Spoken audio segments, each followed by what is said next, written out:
Great. Yeah. Okay. Thank you very much. Thank you. Is extreme fainting, and that can mean sort of 12 times in a 3-hour slot, is that unusual for me? Because most of the literature we've read don't actually say that. We have a daughter who can faint just continuously, can sit up, faint, and it can go on continuously. The medical doctors and the pediatricians say that is part of their need. But does that sound unusual? I wouldn't say it's typical. I've seen it and come across it. I think the important thing is that every case is different, and there are different subgroups and things that are going on, and there are certainly a subgroup of people where that happens. Yeah.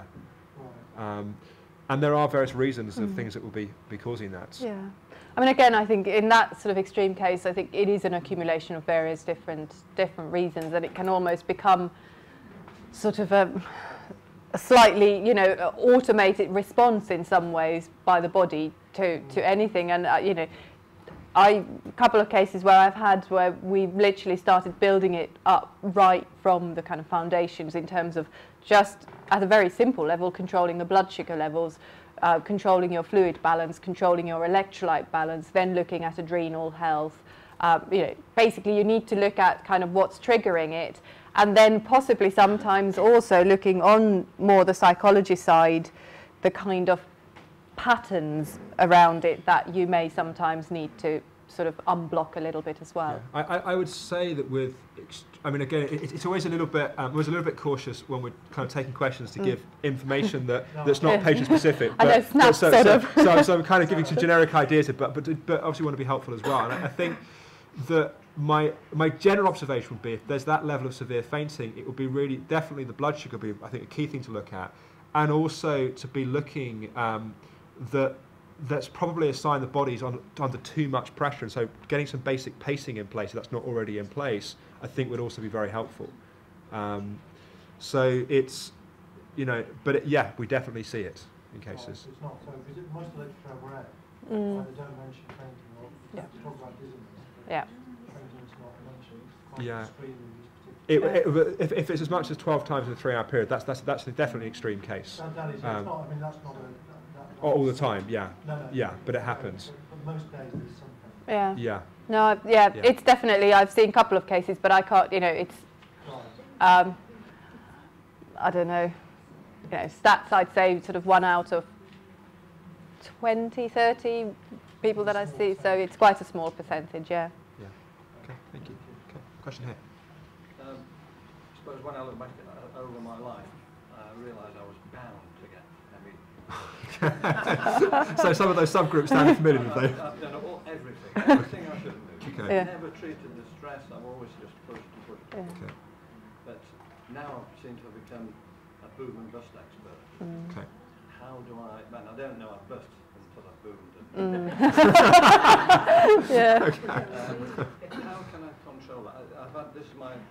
I'm now going through the 3rd recovery, and I was doing really well, and I started on a cool running, because I used to do a lot of running and so forth, and it was great for the first 3 or 4 weeks, and that level was fantastic. I stepped up to the next level. Bang.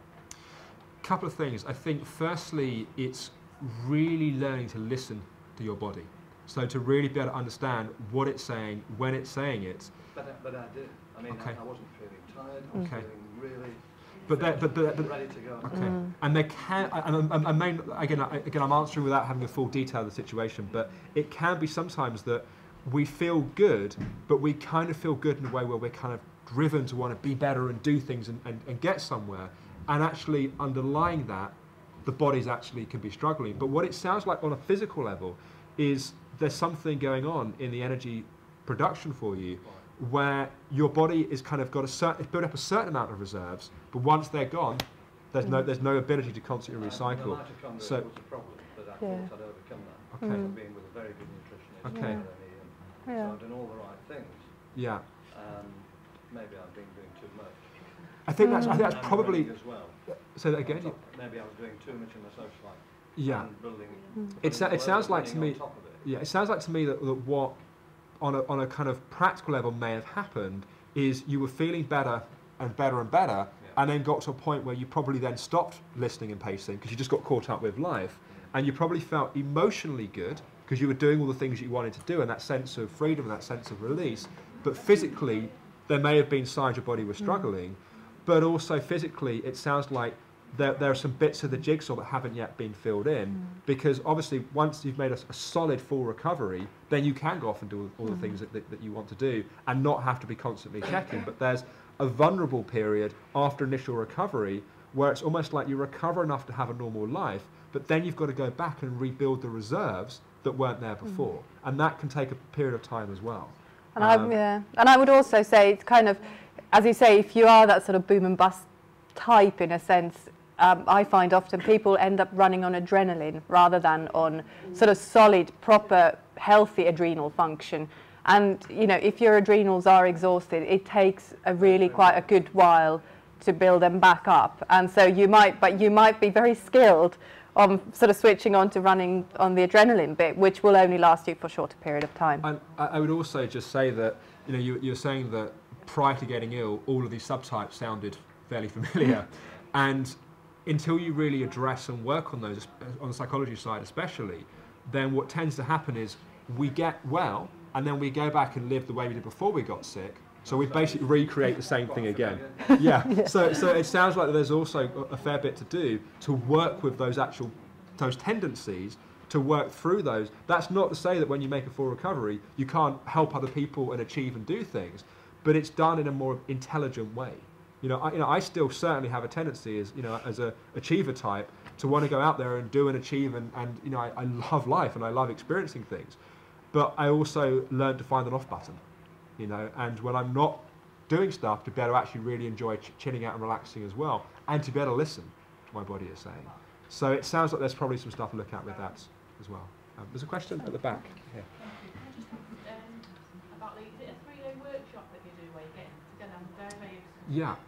I'm in my 4th year now where I get to be diagnosed at long term, so I'm really ready to Yeah, we run something called the 90-day program, which is basically a 2.5-day course, specifically on the psychology side of the clinic. And what we find is by getting a group of, say, 6 people together in a room for 2.5 days to really focus on this stuff, what we tend to get is a much more solid shift in the nervous system. So if, for example, we're stuck in that kind of tired but wired state, working by telephone and doing one-on-one sessions definitely is really helpful, but that mass immersion seems to have an even bigger impact. And in addition to the 2.5 days, you also have one-on-one sessions, you have conference calls afterwards, you have access to all of our audio, video stuff, and you get a lot of additional stuff beyond just the 2.5 days. So that's called the 90-day program. There's actually one running in Bolton in the next few months. My understanding is there are 6 places on it, and there's already about 12 people that want to do it, which probably means we'll do several. So there should be I believe, I don't have the new, it's around, outside of London it's slightly more expensive because we have to cover the costs of hiring somewhere and that kind of thing. In London I believe it's 635, out of London I think it's about 665 or something like that. So it's basically, we give you basically everything on the psychology side that we do in terms of products and materials and support and that kind of thing. For a number of people, it's enough to do the psychology work. For other people, there can be more one-on-one stuff they need to do afterwards, depending upon if there's kind of more complex stuff that's going on. that amount, that package would cover everything in follow-up units? It would cover a certain amount. It covers the 90 days of the program, of the CDs and the downloads and all of that kind of stuff. If you need ongoing sessions after that, then you do have to pay for those at the cost of doing that. Yeah. I think there's a sort of there's quite a bit in here as well about it in the information pack that comes out, info pack. So there's a bit more detail, exactly kind of what's included and stuff like that.